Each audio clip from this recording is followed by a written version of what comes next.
Please be seated, won't you? Well, good evening. So just so you know, I tested several times for COVID. I have a sinus infection. So I sound like, not great, which is really helpful when you're preaching. So, amen. Just kidding. Some of you I know are participating in our 30 Days of Gratitude videos. So you guys have had up to 6. I've now had 7 because the one for tomorrow is prepared. And it's been an interesting thing to listen to those of you who've been engaging with me about what it's meant to you. And also it's been interesting to me to kind of do that work of trying to come up with new material each day around gratitude and all that's there. And kind of an interesting week unfolded this week. We have a number of celebrations of life coming this week. We have 3 celebrations of life this week in the pattern of our congregation. And today is also All Saints' Day. So All Saints' Day is a day when we remember the saints before. And it's moved from the 1st of November to whatever Sunday is coming up. And usually the day after All Saints' Day, which would be November 2nd, is All Souls' Day, which is a time when we remember those that might not have been quite as famous. Does that kind of make sense? But certainly holy. One of the most interesting things that happens if you dive into the history of the saints is that they were no saints. In other words, when you hear their lives, they're often train wrecks. They would make great MTV music exposés, the kind I'm talking about, where there's the rock star, they get famous, everything falls apart, they blow it all, they're bankrupt, they've done this, they've done that, and then they come back out of retirement, and do a tour and everything's better. They would fit right in, right there. And that might surprise you when we talk about some of the great saints, but if you dive into their history, usually they come out of a lot of pain and struggle and challenge, and then something somewhere along the way clicks.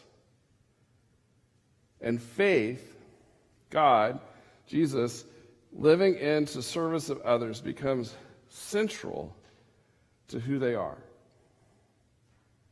We know them by, all kinds of famous names, but I think that that's a really important piece to see, because I think sometimes we think they were the straight A students all the way through with their spirituality. And to me, that we miss the true story of what's happening in All Saints. And that is that each of us are called from whatever place we are, from whatever status in our life that we might find ourselves.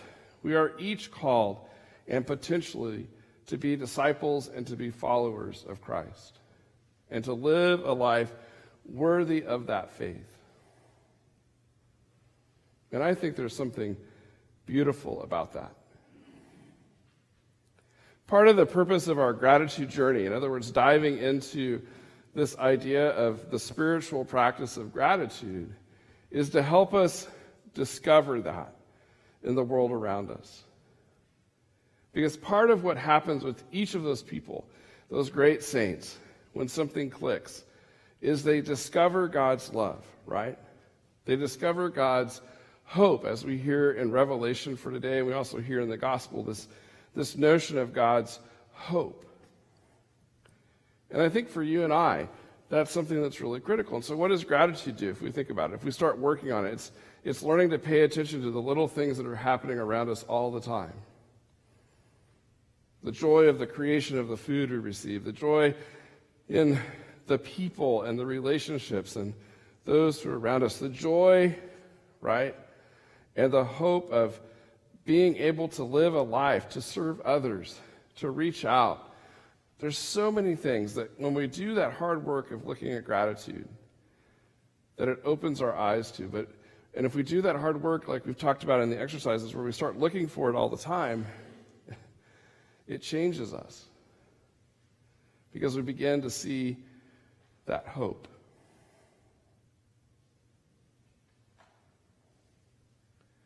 There's a great poem called The Dash. You might have heard it if you've been to a funeral.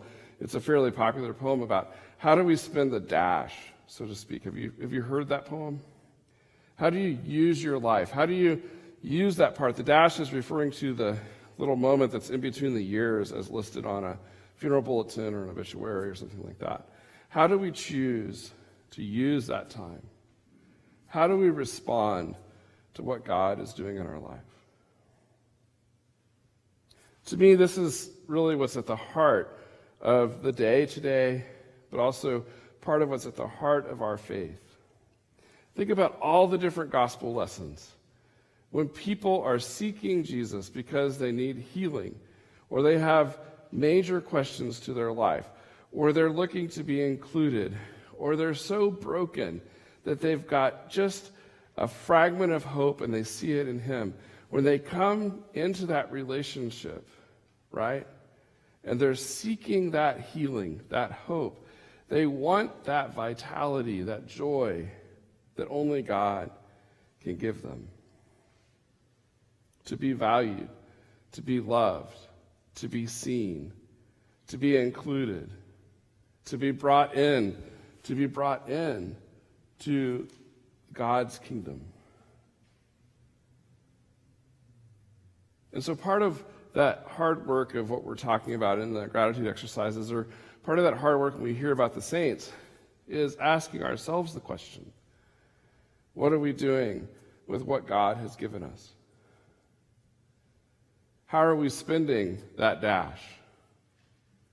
How are we diving into and being faithful disciples in the life that we have before us? It's as if each day we're in that moment when Jesus tells the story of, the people who received the talents. Remember, talents meaning large amounts of money. When they come to him and they say, Lee, I'm going to give you one. Sorry, I'm going to pick on you again. That's what you get for sitting right there. I'm going to give you one. I'm going to give Ray 5. I'm going to give Harriet 10, right? And I'm going to come back. And I'm going to want it back. And I'm shrewd and mean and cruel. And you better do something with it. And then what happens in the story, but I come back and, Lee buries it. Ray doubles it. Harriet doubles it. And Jesus gives this as an example, right, of how we're supposed to use our gifts. And he says to the one that squanders it, right, he says, you didn't even try. That's really the point of the story. It's not about doubling. It's that Lee didn't try. He just went and buried it. Lee, you're much better than that. I'm just... swap out with some folks next time.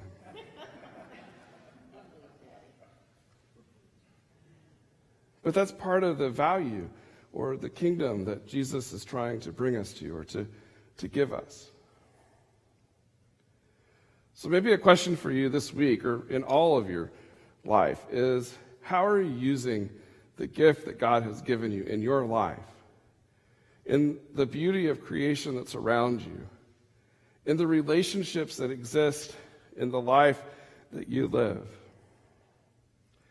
How are you seeing that as the gift from God that it is? And how are you using that to further God's kingdom? When we ask that question, we get a little insight into the saints, because they asked that same question at some point in their life. So what are you going to do with that dash? Amen.